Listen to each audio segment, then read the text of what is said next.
तो कहानी के शुरू होते ही हम एक कपल को देखते हैं, एरिन और फ्रैंकलिन। इनकी शादी को लगभग 50 साल गुजर गए थे और ये आज भी बहुत खुश थे। फ्रैंकलिन नोटिस करता है कि एरिन यानी उसकी वाइफ आज खाना नहीं खा रही और ये देखकर वो परेशान हो गया क्योंकि उसे लग रहा था कि एरिन की तबीयत खराब है। इस टाइम पर एरिन उससे तारों को देखने की ख्वाहिश करती है और ये लोग बाहर निकलने के बजाय एक बेसमेंट में चले जाते हैं। ऐसा लग रहा था कि जैसे ये बेसमेंट इन्होंने सभी लोगों से छुपा कर रखी हो। काफी सारी चीजें हटाने के बाद इन्होंने इस बेसमेंट का दरवाजा खोला। इन लोगों ने नीचे बेसमेंट में उतरकर एक लंबी टनल को पार किया और फिर पहुंच गए एक अजीब से कमरे में। इस कमरे में आते ही इन्होंने कुछ दबाया और ऊपर की तरफ से हमें तेज रोशनी आती दिखाई दी। कमरे की जमीन जोर से हिली और ये लोग किसी अजीब सी जगह पर पहुंच गए। ऐसा लग रहा था कि वो कमरा कोई टेलीपोर्टर था। इस टाइम ये लोग एक ऑब्जर्वेशन डेक पे थे जहाँ पर एक ग्लास लगा था और ग्लास के दूसरी तरफ इन्हें बहुत ही खूबसूरत नजारा दिखाई दे रहा था। चमकते हुए सितारे और सभी दूसरे प्लैनेट्स। ऐसा लग रहा था कि जैसे ये खला में हो या किसी दूसरे प्लैनेट पर आ गए हों। कुछ ही देर बाद फ्रैंकलिन एरिन से कहता है अब हमें वापस चलना चाहिए, लेकिन एरिन यहाँ पे कुछ वक्त और गुजारना चाहती थी। जिस पर फ्रैंकलिन उससे कहता है पूरा 1 साल हो गया है हमें इस जगह को डिस्कवर किए और जब से तुमने यहाँ पर आना शुरू किया है कुछ ज्यादा ही दिल लगने लग गया है तुम्हारा। आजकल तो बहुत ज्यादा आने लगी हो इधर तुम, और जब भी हम यहाँ आते हैं ऐसा कुछ नया नहीं होता, पता नहीं क्यों फिर भी तुम रोज आने की यहाँ से क्यों करती हो। फ्रैंकलिन का ख्याल था कि अब इन्हें इस जगह के बारे में दूसरों को बता देना चाहिए, लेकिन एरिन को लगता था कि इन्हें इस मिस्टीरियस जगह के बारे में खुद ही पता चलाना चाहिए। आखिर वो टेलीपोर्टर था क्या और ये कौन सी जगह थी जहाँ ये लोग टेलीपोर्ट होकर आ जाया करते थे। अब उसी टेलीपोर्टर से ये लोग दोबारा अपने बेसमेंट में आ जाते हैं और अपने बैकयार्ड से निकलकर रात के इस वक्त जब ये लोग अपने घर जा रहे थे तो ये इनके नेबर ने भी नोटिस कर लिया। सुबह होने पर फ्रैंकलिन और एरिन अपने रूटीन चेकअप के लिए चले जाते हैं, जबकि उनका नेबर बैरन जो उनके ऊपर नजर रखे हुए था वो अपनी वाइफ से कहता है मुझे लग रहा है ये दोनों कुछ छुपा रहे हैं। रात में ये लोग गार्डन में थे, पता नहीं ऐसा क्या है इनके गार्डन में जो हर रोज रात को ये वहाँ चले जाते हैं। बैरन की वाइफ थक चुकी थी अपने हस्बैंड की ऐसी बातों से, कहती है बस भी करो यार, दूसरों पे नजर रखना, कभी अपने घर के बारे में भी सोचा करो। यहाँ पर इन्हीं की बातों से हमें पता चलता है कि बैरन शहर का काउंसिल बनने के लिए एक कैंपेन चला रहा है और उसकी वाइफ ये बात जानती है कि वो ये काम नहीं कर पाएगा, यानी वो काउंसिल नहीं बन पाएगा। अब सीन कट होकर एरिन को हम डॉक्टर के पास देखते हैं जहाँ पर डॉक्टर एरिन से नॉर्मल क्वेश्चनिंग कर रही थी कि आप आजकल डाइट कैसे ले रही हैं, एक्सरसाइज कर रही हैं या नहीं, और आपकी फिजिकल थेरेपी कैसी जा रही है। डॉक्टर नोटिस करती है कि एरिन इन सब को जवाब देने से अवॉइड कर रही थी। इसका मतलब था कि सब ठीक नहीं है, इसी वजह से उसकी तबीयत और बिगड़ती जा रही है। जिस पर अब डॉक्टर एरिन को सजेस्ट करती है कि आपको एक केयर टेकर रख लेनी चाहिए क्योंकि फ्रैंकलिन अब अकेले आपकी सारी जिम्मेदारी नहीं उठा सकते। जब तक एरिन का चेकअप हो रहा था फ्रैंकलिन अपनी ग्रैंड डॉटर से मिलने गया था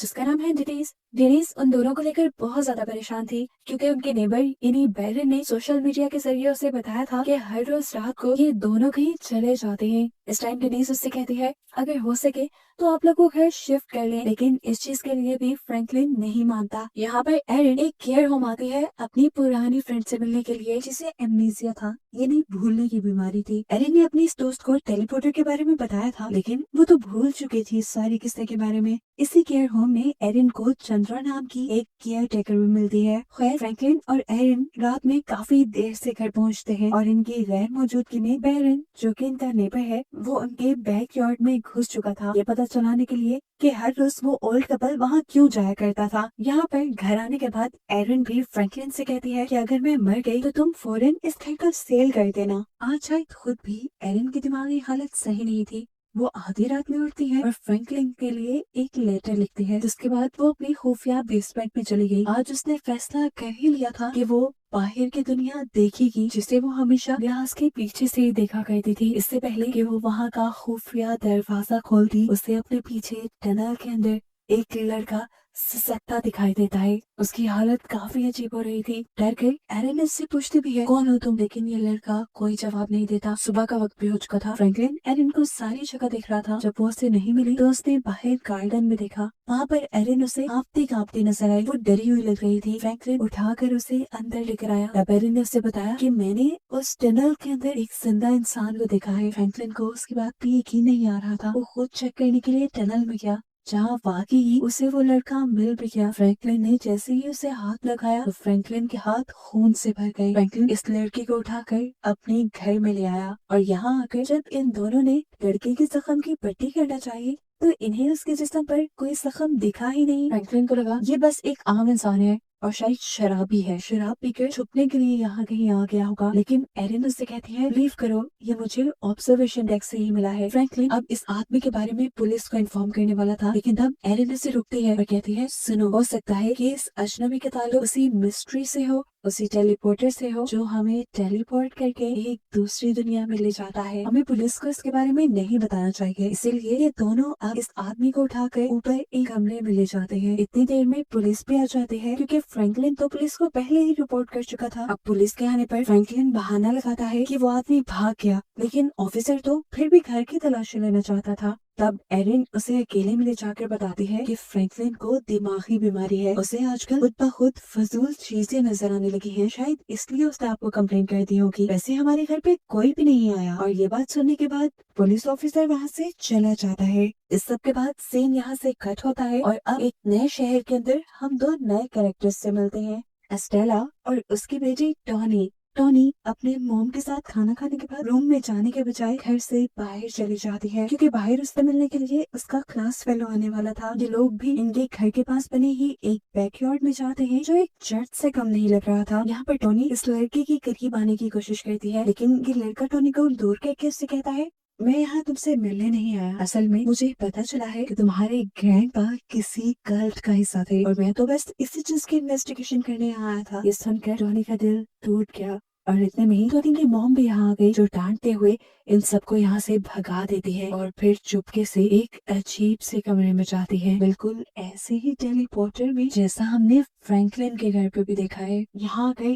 वो एक डायल नुमा चीज निकालती है और देखती है कि उसमें घूमता हुआ और वही पे सलामत है कि नहीं, और ये देखने के बाद वो वहाँ से चली गई। अगले सुबह उठने पर एस्टेला को टोनी घर पर नहीं मिली। वो घबरा कर उसे ढूंढने के लिए निकली तो उसे पता चला कि टोनी तो घर से भागने की कोशिश कर रही थी। वो उसे बहुत मुश्किलों से मनाकर एक कैफे पे ले गई जहाँ पर टोनी ने एस्टेला को बताया कि वो थक चुकी है इस बोर जिंदगी से, ना वो यहाँ पर दोस्त बना सकती है, ना ही उसकी मॉम ने उसे कहीं जाने की परमिशन दी हुई है। वो अपनी जिंदगी को एंजॉय करना चाहती है।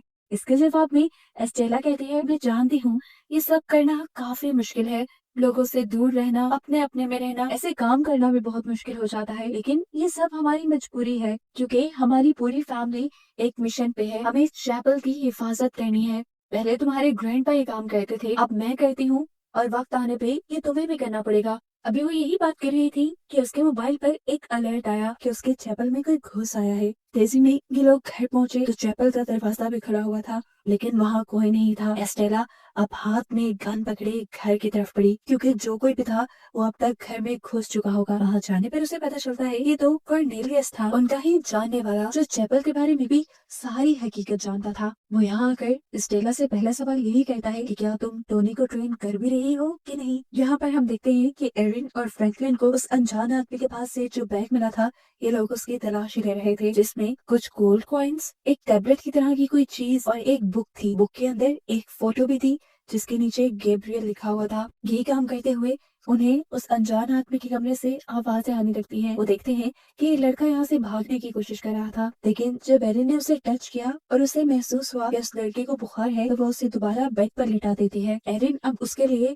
फ्रैंकलिन से कहकर दवाई भी मंगवाती है, लेकिन फार्मास्यूटिकल कंपनीज उन्हें कोई मेडिसिन नहीं देती क्योंकि उनके पास प्रिस्क्रिप्शन नहीं थी। इसीलिए एरिन ने अब उसके लिए एक खास किस्म का कहवा बनाया था। फार्मा के बाहर फ्रैंकलिन को बायरन भी मिलता है जो अपनी कैंपेन के लिए फ्रैंकलिन से कमेंट्स मांग रहा था, लेकिन फ्रैंकलिन बहुत ही बेहिसी से उसे कह देता है मुझे तुम पसंद नहीं हो और ना ही मैं तुम्हारे बारे में कोई कमेंट करने वाला हूँ। बायरन भी बेशर्म था, इतनी बेइज्जती करवाने के बाद वो अपने लिए खुद ही अच्छे कमेंट्स लिख लेता है फ्रैंकलिन की तरफ से। इसके बाद जब बायरन घर पहुंचा तो उसकी वाइफ ने बताया कि सुबह में फ्रैंकलिन के घर पुलिस आई थी। ये सुनकर वो भी हैरान हो गया और फाइनली हमें दिखाया जाता है कि एरिन के पास उस अजनबी लड़के को होश आ गया था। एरिन जब उससे सवाल करती है तो वो लड़का बताता है मेरा नाम जूड है मैं कहाँ से आया हूँ, यहाँ तक कैसे पहुँचा, मुझे कुछ याद नहीं। याद है तो कुछ माउंटेन्स और बारिश, उन पहाड़ियों से शायद मैं गिर गया था और जब मुझे होश आया तो मैं यहाँ आप लोगों के पास था। ये सब सुनने के बाद एरिन उसे खाना देती है और फ्रैंकलिन के कहने पर उसका कमरा लॉक कर देती है। रात में वो लड़का झूठ उठा और उसने बड़े ही तरीके से अपने कमरे का लॉक खोल लिया। चुपके से वो किचन में जाकर एक नाइफ लेता है और उसे छुपाकर वॉशरूम में ले आता है। यहाँ पर उसने छुरी की मदद से अपनी टांग पर छोटा सा कट लगाया और टांग के अंदर से एक चमकता हुआ कैप्सूल बाहर निकाला, जिसे वो यही सिंक में फेंक कर चला जाता है। इधर हम एस्टेला और टोनी को देखते हैं, जिसे कॉर्नेलियस ने एक नया मिशन सौंपा था, एक आदमी को ढूंढने का। वो इस मिशन पे एस्टेला को टोनी को भी साथ ले जाने को कहता है और ये भी बोलता है कि उसे प्रो डिस्को भी चलाना सिखाओ, क्योंकि आगे चल के ये सारा काम टोनी को ही देखना था। लेकिन एस्टेला अभी इस चीज के लिए तैयार नहीं थी। कॉर्नेलियस के वहाँ से जाने के बाद टोनी एस्टेला से पूछती है, प्रो डिस्को क्या है मॉम? एस्टेला बस छोटा सा जवाब देती है कि वो एक रास्ता है। साथ ही उसने टोनी से ये भी कहा, चलो बैग पैक करो, हम एक ट्रिप पर जा रहे हैं। पैकिंग करने के बाद ये लोग एयरपोर्ट जाने के बजाय एक सीक्रेट कॉरिडोर में चले गए, जहाँ दीवार के टाइल के अंदर एक हिडन पैनल भी था। यहाँ पर स्टेला एक स्पेसिफिक एरिया चूज करती है और ये लोग चंद ही सेकंड में उस जगह टेलीपोर्ट भी हो जाते हैं। इन सारी चीजों से टोनी बहुत ज्यादा हैरान थी। लेकिन खैर दूसरी तरफ हमें फ्रैंकलिन की कहानी दिखाई जा रही है, जो एंटीक शॉप पर गया है जूट के बैग से निकले हुए गोल्ड कॉइन्स को बेचने के लिए। यहाँ का ओनर बताता है कि ये स्पेनिश डबलून्स हैं, जो 17वीं सदी के अंदर पाए जाते थे। इन्हें आज कोई खरीदना चाहेगा भी या नहीं,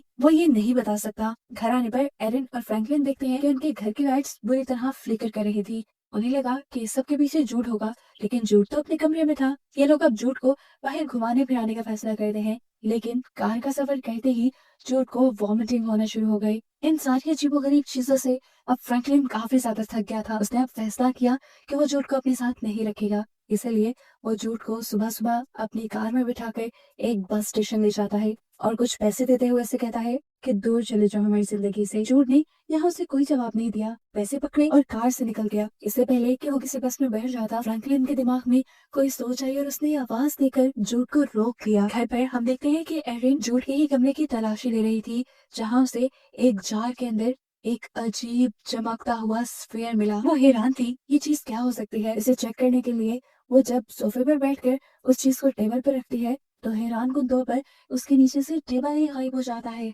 अभी वो इन्हीं सब चीजों को लेकर हैरान थी कि उसने देखा कि उसके घर उसकी ग्रैंड डॉटर डिनीज आ गई है, जिससे जल्दी से वो ये स्फीयर छुपा लेती है। लेकिन फिर भी कितनी चीजें वो छुपाएगी। डिनीज के हाथ लग जाती है जूट की बुक, जिसके अंदर से एक पिक्चर मिली थी। जब इसके बारे में डिनीज एरिन से कोई सवाल करती है, तो एरिन बहाना बना देती है, अरे ये बुक मैंने सेकंड हैंड ली थी और जब मैंने ये बुक ली तब इसके अंदर ये तस्वीर पहले से ही थी। इतने में हम देखते हैं कि फ्रैंकलिन और जूट भी घर वापस आ गए थे। डिनीज जब इसके बारे में सवाल करती है, अरे ये लड़का कौन है, तब फ्रैंकलिन बताता है ये हमारा केयर टेकर है। लेकिन डिनीज को इनकी किसी बातों पे फिलहाल एतबार नहीं हो रहा था। यह बात तो वो जान गई थी कि जरूर कुछ ना कुछ तो गड़बड़ है। इसलिए खाना खाने के बाद वो अपने शहर वापस नहीं लौटती, बल्कि अपने ग्रैंडपा के ही टाउन में किसी दोस्त के घर रुक जाती है, ताकि सुबह होने पर वो सभी ऊटपटांग चीजों पर इनकी नजर रख सके। जबकि यहाँ एरिन, फ्रैंकलिन और जूट बातें कर रहे थे, जहाँ एरिन जूट को बताती है कि उसका बेटा भी था जिसने खुदकुशी कर ली जब उसकी बेटी डिनीज सिर्फ 5 साल की थी। ये बताते हुए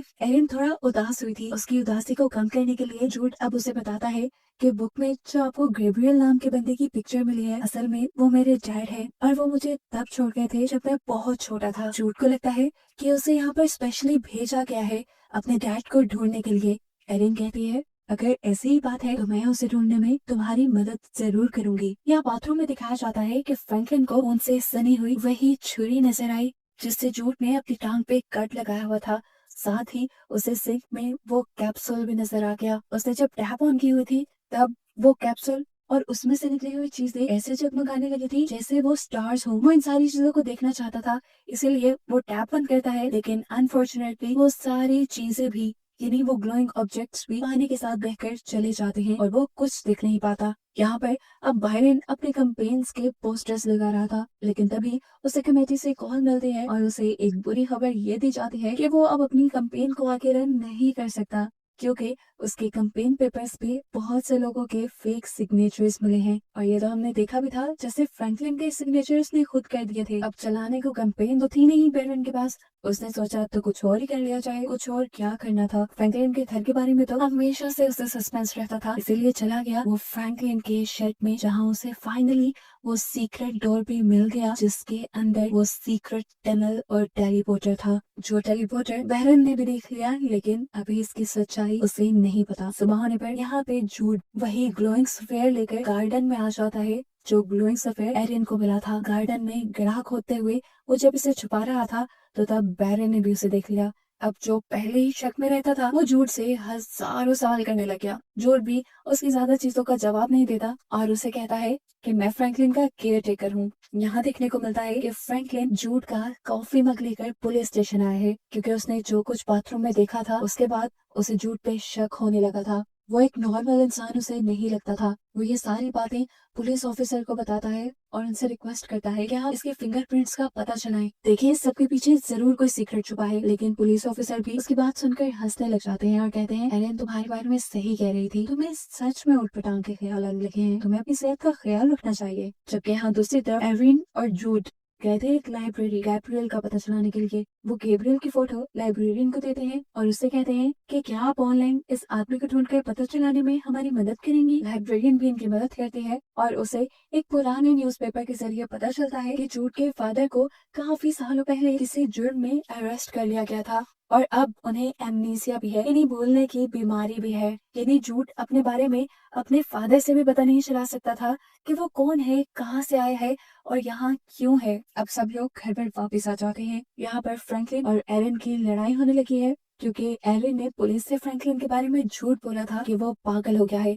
लेकिन एरिन इस सब का कोई जवाब नहीं देती। तब फ्रैंकलिन कहता है देखो एरिन, समझने की कोशिश करो, वो इंसान कभी हमारे बेटे की जगह नहीं ले सकता, हमारा बेटा मर चुका है। लेकिन एरिन उसकी किसी बात को सुनने को तैयार नहीं थी। उस समय फ्रैंकलिन अपना गुस्सा कंट्रोल करने के लिए कार ये लॉन्ग ड्राइव पे निकल जाता है, जहाँ रास्ते में उसने जाते हुए देखा कि बायरन यानी उसका नेबर अपने सारे कैंपेन साइंस जला रहा था। फाइनली अब हम दोबारा देख पाते हैं एस्टेला और निक को, जो यूएस के अंदर एक खास आदमी के पास गए हैं। वो आदमी इनके दिए गए खास कोड को सर्च करके इन्हें एक स्पेसिफिक एरिया बताता है, जहाँ पर इन्हें वो इंसान मिल सकता था जिसकी इन्हें तलाश थी। लेकिन इतने बड़े शहर के अंदर एक इंसान को ढूंढना बिल्कुल आसान नहीं था। इसीलिए ये लड़का जो अभी इनकी मदद कर रहा था वो भी अपनी एक खास वैन के जरिए इनके साथ जाने का डिसाइड करता है, क्योंकि अपनी वैन के जरिए वो उस इंसान को ट्रैक कर सकता था। उसकी बस में सफर करते हुए तो उन्हें नोटिस कर दिया है कि उसकी इस बस के अंदर बहुत सारी गन और चीजें भी हैं। यहाँ एरिन और फ्रैंकलिन के घर पर हम चंद्रा नामी नर्स से मिलते हैं। चंद्रा वही नर्स थी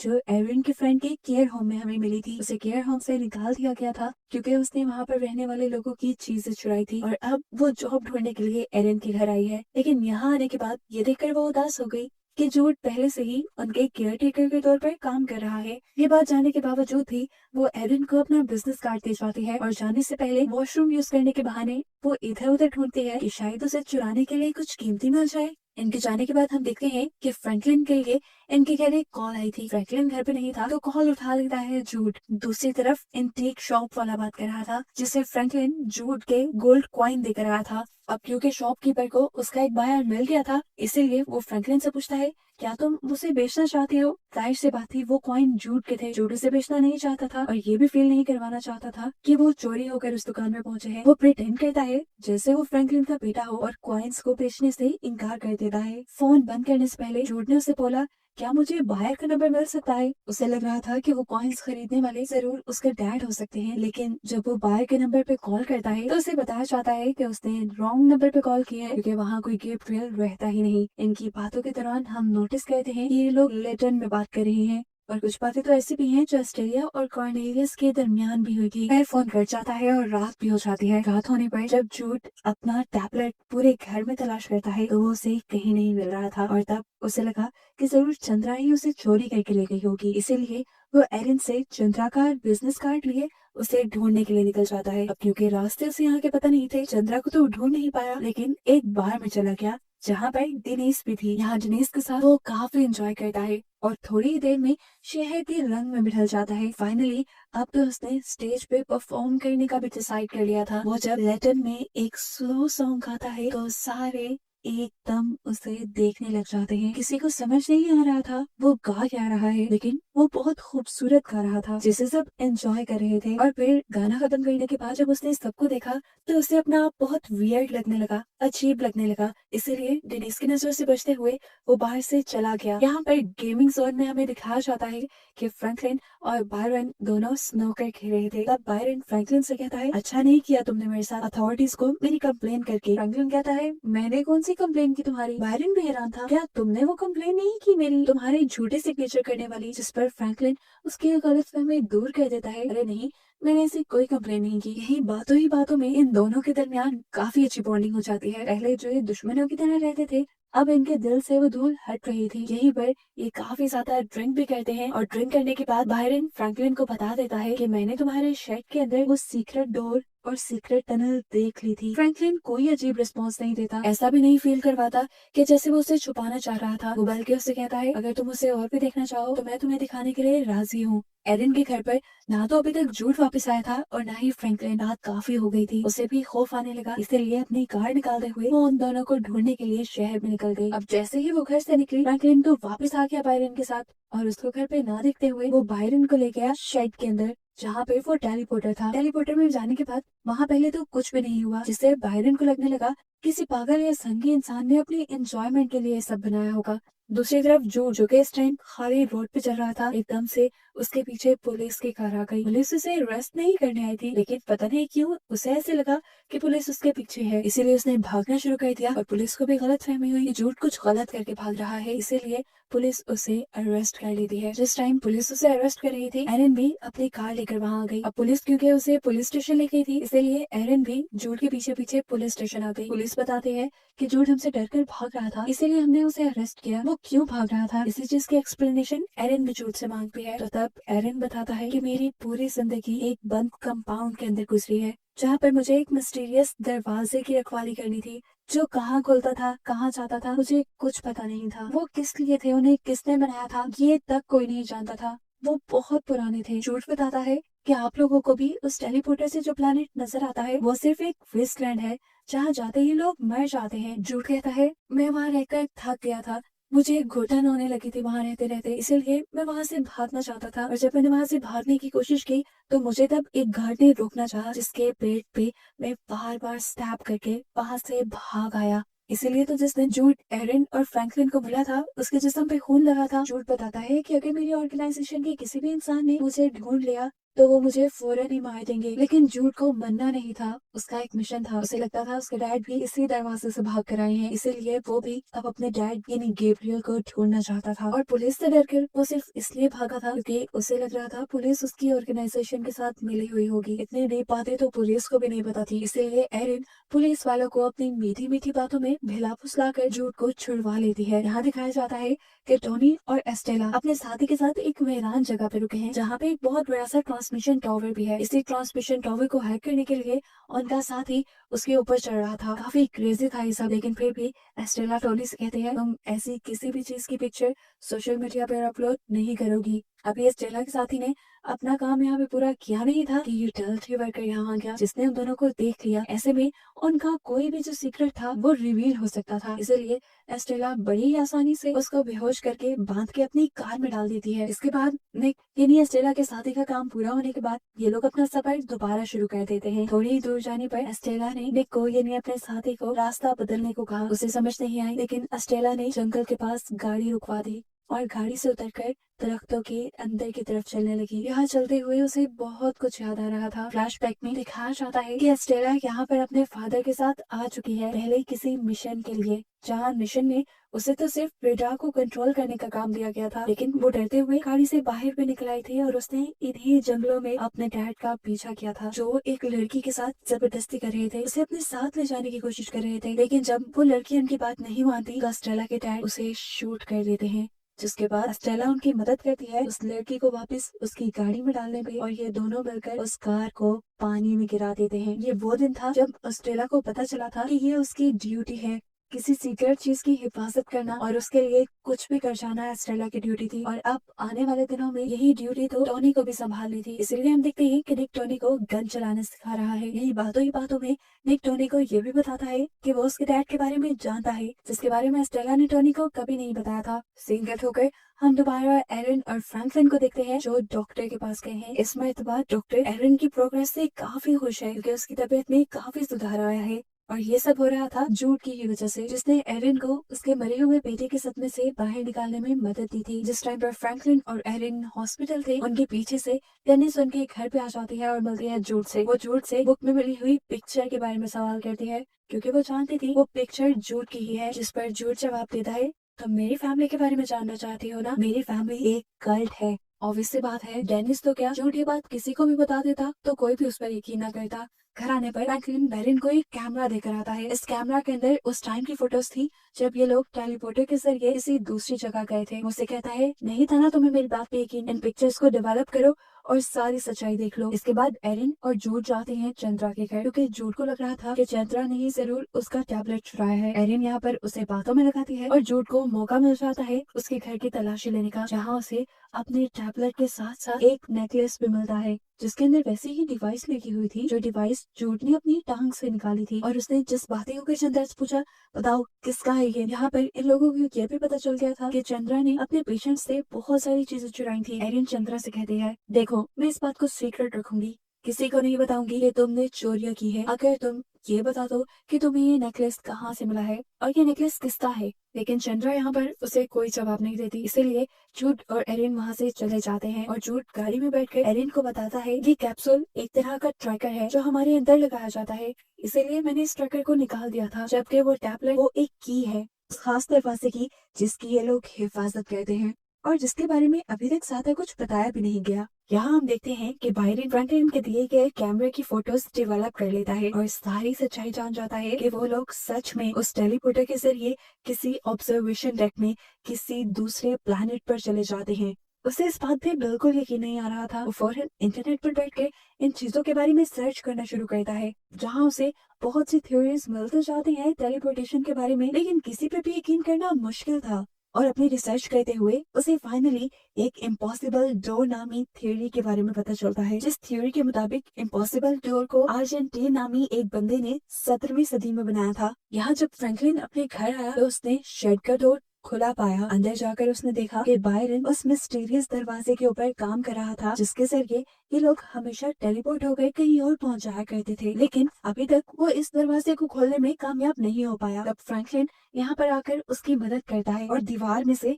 एक खून से सनी हुई टाइल को बाहर निकालता है। हमें रिवील हुआ कि इसके अंदर एक कंट्रोल पैनल लगा हुआ था, बिल्कुल वैसा ही जैसा स्टेला के घर पे था, लेकिन इसके अंदर वो स्फीयर नहीं था जो स्फीयर एस्टेला के कंट्रोल पैनल में लगा हुआ था। और फ्रैंकलिन को लग रहा था जरूर उस स्फीयर के गायब होने के पीछे जूड ही है, जूड ने ही उसे चुराया होगा। अगले दिन गार्डन में काम करते हुए बायरन भी उस चमकते हुए स्फीयर को जमीन के नीचे से ढूंढ ही लेता है जिसे जूड ने वहां रखा था। यहाँ से सीन कट होकर हम दोबारा एस्टेला, उसके साथी निक और उसकी बेटी टोनी को देखते हैं। रात गुजारने के लिए ये लोग एक होटल में रुके थे। जब ही एस्टेला को निक के कमरे के बाहर से अजीबोगरीब आवाजें आने लगती हैं। दरवाजा खोलकर वो जैसे ही अंदर गई तो उसने देखा कि निक उनके उस ग्लोइंग स्फीयर के साथ खेल रहा था और उससे अजीबोगरीब मैजिक ट्रिक्स दिखाकर एक लड़की को इम्प्रेस करने की कोशिश कर रहा था। वहाँ जाते ही वो लड़की को पैसे देकर यहाँ से भगा देती है और वो स्फीयर अपने पास रखकर निक से बोलती है, पता है ना तुम्हारी जैसी शरारतों की वजह से तुम्हारा भाई मारा गया था। इन सबके जवाब में निक उससे बदतमीजी करता है, यहाँ तक कि सुबह भी जब वो एस्टेला को धमकी देता है कि वो निक को उसके डैड के बारे में बता देगा तो एस्टेला उसका मुंह टेबल पर मारकर उसकी वैन लेकर वहाँ से भाग जाती है। अब रास्ते में एस्टेला टोनी को बताती है असल में ये लोग जिस आदमी को ढूंढ रहे हैं वो इथी की ऑर्गेनाइजेशन का एक हिस्सा है, लेकिन अब उन्हें ढूंढने के लिए आगे जाना कहा था ये तो निक ही बात जानता था। तो टोनी अब एस्टेला को आइडिया देती है, निक का काम हम खुद भी कर सकते हैं। निक की मशीन को यूज करते हुए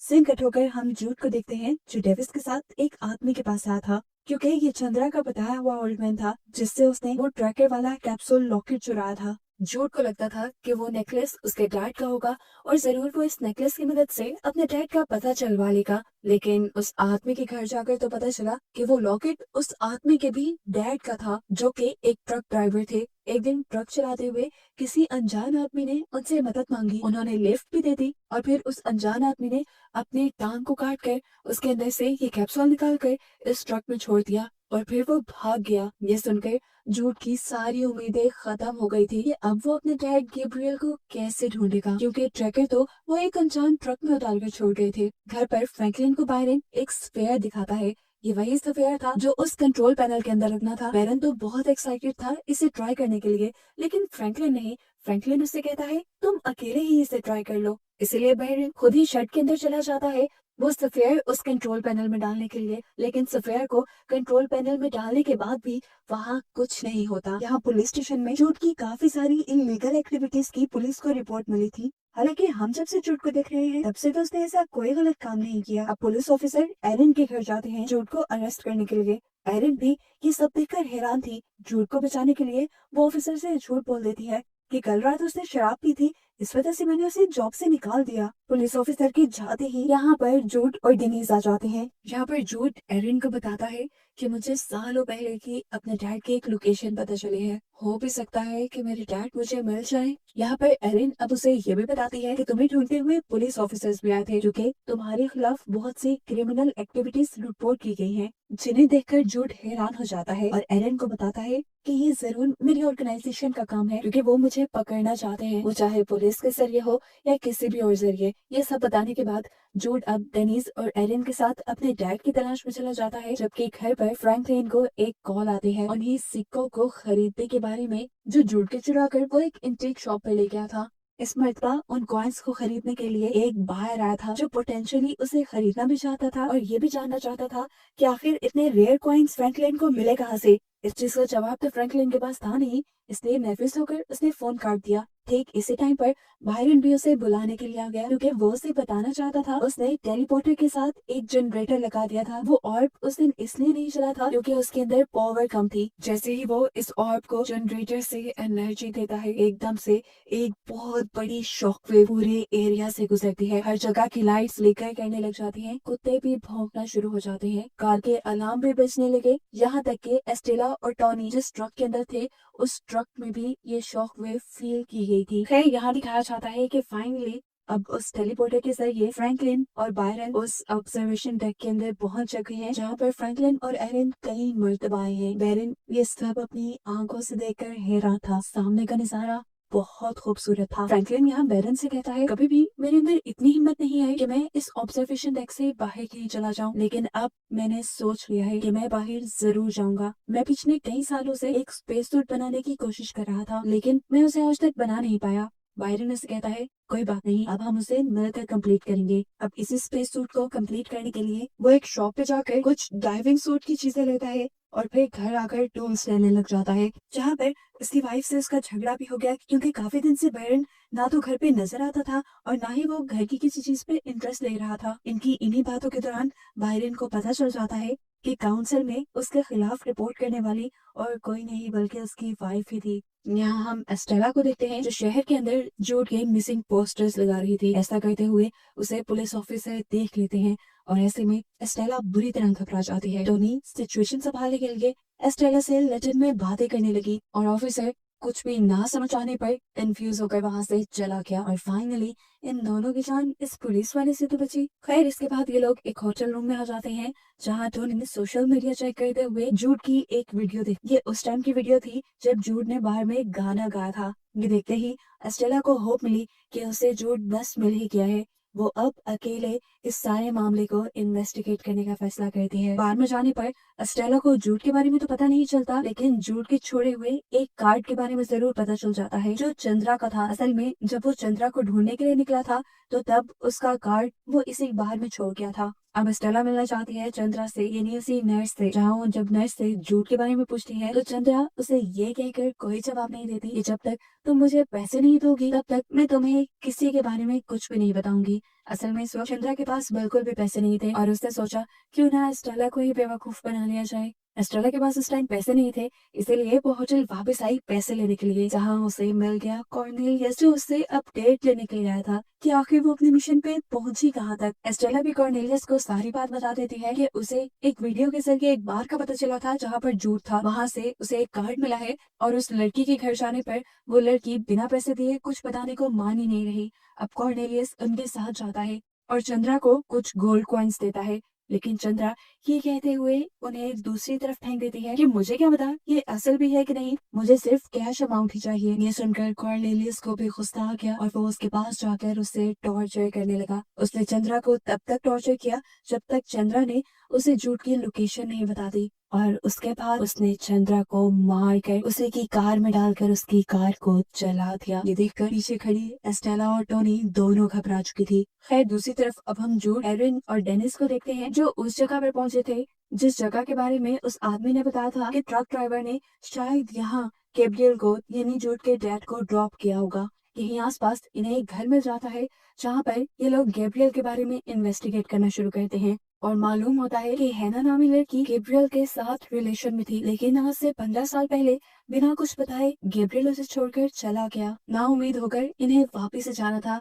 लेकिन हैना उन्हें रात के लिए रोक लेती है क्योंकि ये लोग बहुत लंबी ड्राइव करके आए थे। यहाँ हैना के घर पर एरिन फ्रैंकलिन को कॉल करती है, लेकिन फ्रैंकलिन कॉल रिसीव नहीं कर रहा था क्योंकि उसे लग रहा था कि उसके और एरिन के रिलेशन के अंदर कुछ ना कुछ गड़बड़ हो चुकी है। यहाँ इन सभी लोगों को हैना के घर के इर्द गिर्द अजीबोगरीब आवाजें भी सुनाई दे रही थी, लेकिन हैना ने इन सबको ये कहते हुए तसल्ली दी थी कि जंगल में हवाओं की आवाजें ऐसी ही होती हैं। हालांकि साफ नजर आ रहा था कि हैना कुछ छुपा रही है, क्योंकि इन लोगों के सो जाने के बाद हैना एक सीक्रेट कमरे में जाती है जहाँ पर एक आदमी इन सबको अपने खुफिया कैमरा से देख रहा था। अब यही लड़का हैना को बताता है कि एरिन ने अभी जिस नंबर पे कॉल की है वो नंबर उसी आदमी का है जिसने गोल्ड कॉइन्स बेचने थे। और यहाँ हमें इस बात का पता चला कि फ्रैंकलिन के पास बार बार जिस बाहर की कॉल आ रही थी उन कॉइन्स को खरीदने के लिए, वो कोई और नहीं बल्कि हैना और उसका साथी ही थे। यहाँ हम देखते हैं कि जूड गैब्रियल के रूम में ही सोया था जहाँ पर आज से 15 साल पहले गैब्रियल रहता होगा, और वहाँ पर गैब्रियल के पास वही बुक थी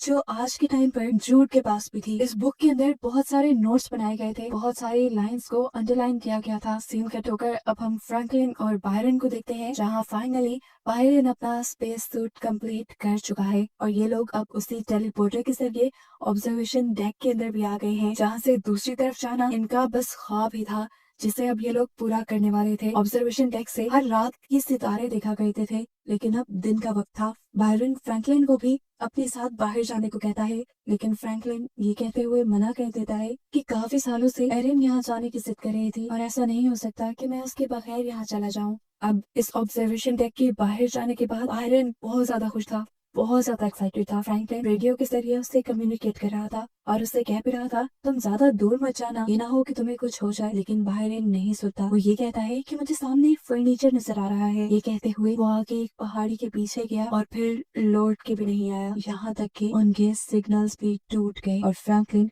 बुरी तरह घबरा गया। अब क्या करता, वो घबराया हुआ टेलीपोर्टर में बैठकर घर वापस आ गया, जहाँ उसने देखा कि एरिन और उसकी फैमिली भी वापस आ गई थी। उसके चेहरे पे साफ नजर आ रहा था कि उसके साथ कुछ बुरा हुआ है। लेकिन जब ये लोग फ्रैंकलिन से पूछते हैं कि क्या हुआ, तो फ्रैंकलिन ये कहकर टाल देता है कि मेरी कुछ तबीयत ठीक नहीं। यहाँ हमें देखने को मिलता है कि जूड गैब्रियल की बुक के नोट्स के जरिए अपने टैबलेट और अपने बुक के ऊपर लिखे हुए मैसेज को ट्रांसलेट करने की कोशिश कर रहा है, जबकि यहाँ अब एरिन डेनिस को लेकर टेलीपोर्टर रूम के अंदर आई है क्योंकि उसे लगने लगा है कि ये सही वक्त है किसी को इस टेलीपोर्टर के बारे में बताने का। इस टेलीपोर्टर के पास लाकर वो डेनिस को बताती है कि तुम्हारे डैड के मरने के बाद ही ये टेलीपोर्टर हमें मिला था और तब से मुझे लगने लगा कि मेरा बेटा इसके साथ कहीं ना कहीं जुड़ा हुआ है, इसलिए मैंने इसके बारे में किसी को नहीं बताया। एरिन उसे ये भी बताती है कि तुम्हारे डैड के मरने के बाद मैं डिप्रेशन में चली गई थी और इस टेलीपोर्टर की मदद से दूसरे प्लेनेट पर जा जाकर ही मैंने अपने गम को कम किया। मैं डिप्रेशन से बाहर निकली। काफी देर तो डेनिस बैठकर यहाँ उसकी बातें सुनती रही, लेकिन फिर उसे गुस्सा आ गया इस बात पर कि उसके ग्रैंड पेरेंट्स ने कितनी सारी सच्चाइयां उससे छुपाई थी। शेड के बाहर यहाँ जूड अब उसी ऑर्ब को ढूंढ रहा था जिस ऑर्ब को पहले ही बायरन ढूंढ कर उस कंट्रोल पैनल में लगा चुका है। फिर यहाँ दिखाया जाता है कि फ्रैंकलिन दोबारा उसी ऑब्जर्वेशन डेक के अंदर क्या रेडियो के जरिए उसने बायरन को आवाज लगाने की, उसे ढूंढने की कोशिश की, लेकिन बायरन का अभी भी कोई अता पता नहीं चला। घबरा कर वो वापस अपनी दुनिया में आ गया और जब वो घर जा रहा था तो तब उसे बायरन की वाइफ मिल गई, जो उसे पूछने लगी कि आपने बायरन को कहीं देखा है। यहाँ घर पर दिखाया जाता है कि जब एरन और फ्रैंकलिन एक साथ बैठे हुए थे तो तब जूड उनके पास आया और उसने दोनों से उस चमकने वाले सफेयर के बारे में पूछा, जिसके बारे में ये दोनों ही उसे कुछ भी नहीं बताते। तब जूड उन्हें बताता है कि जिसे वो खिलौना समझ रहे हैं वो कोई खिलौना नहीं बल्कि एक बहुत ही ताकतवर ऑर्ब है और वो खतरनाक भी साबित हो सकता है। उसके कहने पर इन लोगों को भी पता चल गया कि जूड को काफी सारी हकीकत पता है उन सारी चीजों के बारे में। ये लोग भी जूड से सवाल करने लगते हैं कि उस ऑब्जर्वेशन डेक के पीछे आखिर है क्या। तो जूड उन्हें बताता है कि ऑब्जर्वेशन डेक के पीछे सिर्फ वेस्टलैंड है, जहाँ सारी खराब चीजें जाती है या जहाँ जाने के बाद चीजें मर जाती है। सीन कट होकर फाइनली हम एस्टेला और टॉनी को देखते हैं जो कर्नेलियस के साथ जूड को ढूंढ रहे थे। यहाँ पर कर्नेलियस 2 मिनट के लिए ट्रक रोकता है और ट्रक से बाहर जाता है। जब एस्टेला टॉनी को बताती है कि हमें हर हाल में जूड को ढूंढकर मारना होगा, अगर हमने ऐसा ना किया तो हमारी ऑर्गेनाइजेशन तुम्हें मेरे पास से ले जाएगी। इनकी इन्हीं बातों के दौरान दूसरी तरफ कर्नेलियस जब जंगलों में था तब उसे वहाँ पर मरे हुए बर्ड्स नजर आए। इन्हीं बर्ड्स के मरे होने के बाद वो जल्दी से जाकर एस्टेला को बताता है। अब ये लोग बातें ही कर रहे थे कि सामने कार में उन्हें जूड नजर आ गया और इनकी तलाश हो गई खत्म। जूड की कार तो आगे चली गई थी। एस्टेला जूड की कार का पीछा करने लगी जबकि टोनी और कर्नेलियस दूर से आयरन के घर की इन्वेस्टिगेशन करने लगे। यही बातों में कॉर्नेलियस ने टोनी को बता भी दिया कि तुम्हारे डैड निक के भाई थे, उस आदमी के भाई थे जिसे तुम्हारी मॉम ने मार डाला है और ये सब खत्म होने के बाद मैं तुम्हें उनसे जरूर मिलवा दूंगा।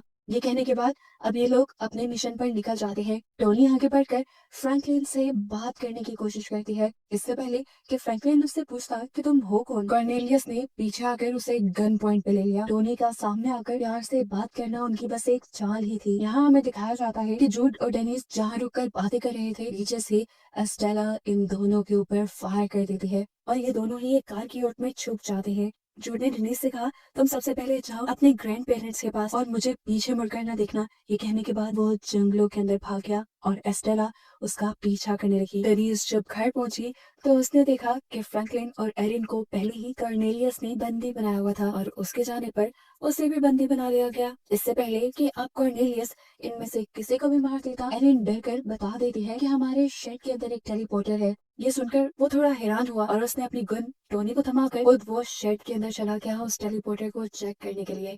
टोनी को ऐसे इन लोगों को बांध कर रखना अच्छा नहीं लग रहा था। थोड़ी सी हिम्मत जुटाने के बाद वो इन लोगों को छुड़ाने की जैसे ही कोशिश करती है तो उसी वक्त कॉर्नेलियस वापस आ जाता है। अब कॉर्नेलियस के लिहाज से क्योंकि टोनी एक जुर्म करने जा रही थी इसलिए कॉर्नेलियस पहले उसे ही सजा देने लगा और इसी दौरान हमने देखा कि डेनिस अपनी चाबियों की मदद से इन सबके हाथ छुड़वा चुकी थी। यहाँ दिखाया जाता है कि एस्टेला अभी भी जूड का जंगल में पीछा कर रही थी। तभी उसे कॉर्नेलियस की कॉल आई कि तुम बस जंगल में एक ऐलान करो कि अगर जूड एरिन की फैमिली को बचाना चाहता है तो फौरन अपने आप को सरेंडर कर दे, नहीं तो उसकी पूरी फैमिली मार दी जाएगी। ना चाहते हुए भी उन लोगों को बचाने के लिए जूड को सामने आना पड़ा और एस्टेला उसे खींचते हुए अपने साथ ले जाने लगी। तब जूड ने उसे कहा मुझे तुम बचपन से याद हो, तुम्हारा मेरा बचपन से कोई लिंक है। मुझे याद है तुम अपने घुटनों के बल बैठे मेरी माँ से कोई भीख मांग रही थी और उस टाइम कोई फेस्टिवल कोई सेरेमनी चल रही थी हमारी ऑर्गेनाइजेशन में। एस्टेला उसकी इस टाइम किसी बात का कोई जवाब नहीं देती और उसे अपनी वैन में डालकर एरिन के घर ले आती है। जहाँ जाते ही कॉर्नेलियस जूड को एक जोरदार पंच करता है और उसे कहता है तुम्हें उसी ने भेजा है ना। अब जूड को भेजा किसने था ये एक नई मिस्ट्री थी, लेकिन कॉर्नेलियस और एस्टेला अब उसे मारने वाले थे। वो उसे मारना क्यों चाहते हैं ये भी एक मिस्ट्री ही है। अब कॉर्नेलियस जूड को मारना चाहता था और उसके पीछे क्या रीजन थी ये भी मिस्ट्री है। इससे पहले कि वो जूड को मार देता फ्रैंकलिन यहाँ खड़ा होकर जूड को बचाने के लिए उसके सामने आ जाता है, लेकिन एक बूढ़ा इंसान उसकी ताकत के आगे क्या था। उसने तो फ्रैंकलिन को एकदम से झटका देकर दूर गिरा दिया। ये देखकर एरिन को गुस्सा आया और उसने वहां से कोई चीज उठाकर कॉर्नेलियस के सर पे दे मारी जिससे वो वहीं गिर गया। एस्टेला ने उसकी गन संभाल ली और वो बोली कि अब इसके बाद किसी बेकसूर की मौत नहीं होगी। ये कहने के बाद उसने अपनी टीजर गन से कॉर्नेलियस को बेहोश कर दिया और फिर बांध कर अपनी वैन में डाल दिया। ये काम करने के बाद उसने आयरन और फ्रैंकलिन को बताया था कि वो और टोनी अब लंबे सफर में निकलेंगे, इन्हें अपने टेलीपोर्टर से वापस अपने घर जाना था। यहाँ जूड उससे पूछता है कि तुम अकेली जाओगी, तुम्हें डर नहीं लगेगा, तुम्हारी जान को भी खतरा है। जिस पर एस्टेला कहती है अब मुझे कोई डर नहीं, क्योंकि किसी भी बुरी घड़ी में ये कर्नेलियस से मेरे काम आने वाला है। फिर ये लोग अब अपने सफर के लिए निकल जाते हैं। अब ये लोग ड्राइव ही कर रहे थे कि जोर से किसी ने पीछे से इनकी वैन को आकर हिट किया। इन्हें लगा कि नॉर्मली किसी से गलती हो गई थी, लेकिन ऐसा नहीं था, कोई जानबूझकर ये सब कर रहा था। इसी कार ने इस साइड से आकर जब ट्रक को हिट किया तो ट्रक डिसबैलेंस होकर साइड पे ग्राउंड में गिर गया और फिर ट्रक में से निकलकर आदमियों ने एस्टेला और टोनी को बंदी बना लिया। हमें देखने को मिला कि उस कार के अंदर और कोई नहीं बल्कि हैना थे, जिसके घर गैब्रियल भी रहकर आया था और जिसने एरिन और उसकी फैमिली को एक रात के लिए अपने घर पे रोका था। वो यहाँ पर कॉर्नेलियस को हेलो कहते हैं और सीन यहीं से कट होकर हमें दोबारा एरिन की फैमिली को दिखाया जाता है। यहाँ पर जो उस टेलीपोर्टेशन मशीन को ठीक कर रहा था वो दिखाता है कि उसके पास जो टैबलेट था वो असल में इसी कंट्रोल पैनल का एक पार्ट था, एक कीबोर्ड था, जिसकी मदद से वो इस टेलीपोर्टर की लोकेशन को कहीं पे भी सेट कर सकते थे और हम जूड को जहाँ जाना था वो वहाँ भी जा सकता था। फाइनली वो यहाँ सबको एक गुड बाय कहता है और ये सभी के लिए एक इमोशनल मोमेंट बन जाता है। उसके जाने से पहले टिनीज उससे कहते हैं मैं भी तुम्हारे साथ जाऊंगी। जूड ने भी उसे मना नहीं किया और कुछ ही सेकंड में ये टेलीपोर्टर से गायब हो गए। जब इन्हें दिखाया गया तो ये लोग बैंकॉक की एक फैंसी सी बिल्डिंग में थे। अब सीन कट होकर फाइनली दोबारा हम एरन और फ्रैंकलिन को देखते हैं। फाइनली एरन से कन्फेस कर लेता है कि उसने स्पेस सूट बना लिया है, जिसके चलते ये लोग अब उस ऑब्जर्वेशन डेक के दूसरी तरफ जा सकते हैं। ये कहने के बाद वो एरिन को ये सच्चाई भी बता देता है कि वो सूट फ्रैंकलिन और बायरन ने मिलकर बनाया था और बायरन उस जगह पर जाकर गायब हो चुका है। अगर तो वो मर गया है तो हमें उसे वहाँ से वापस लाना होगा, एटलीस्ट आखिरी मर्तबा उसकी वाइफ उसे देख तो ले। यहाँ एरिन फ्रैंकलिन को सपोर्ट करती है और उसे स्पेस सूट पहनाकर ऑब्जर्वेशन डेक से बाहर भेज देती है, जहाँ थोड़ी ही दूर जाने पर फ्रैंकलिन का भी कांटेक्ट उससे खत्म हो जाता है और वो उस पहाड़ी से दूसरी तरफ गायब हो जाता है। असल में पहाड़ी की दूसरी तरफ फ्रैंकलिन देख रहा था कि एक मरा हुआ आदमी वहाँ पड़ा हुआ है। इस आदमी को जूड ने ही मारा था। जूड ने इन्हें बताया भी था। अभी वो यही सब सर्च कर रहा था कि एकदम से उसके सूट में ऑक्सीजन खत्म होने लगी। उसके लिए सांस लेना मुश्किल हो गया और वो यहीं पर बेहोश हो गया। उसे लग रहा था कि अब वो जिंदा नहीं बचेगा, लेकिन उसी टाइम पर एरिन यहाँ आई। एरिन ने उसका मास्क उतारा और हमें दिखाया गया कि एरिन भी बिना मास्क के यहाँ थी। ये जो जगह थी यहाँ पर इंसान सांस ले सकते थे। फ्रैंकलिन रिलैक्स हो जाता है और ये दोनों अब इस जगह को एंजॉय करने लगते हैं और इन्हीं को दिखाते हुए ये सीजन यहाँ खत्म हो जाता है बहुत सारी मिस्ट्रीज के साथ, जैसा कि जिस जगह पर एरिन और फ्रैंकलिन खड़े थे वो जगह कौन सी थी और आखिर जूड की ऑर्गेनाइजेशन है क्या और वो लोग करते क्या हैं। आखिर कॉर्नेलियस जूड को पकड़कर मारना क्यों चाहता था और हैना ने कॉर्नेलियस को क्यों पकड़ा था, ये सब बातें पता चलेंगी इसके अगले सीजन में।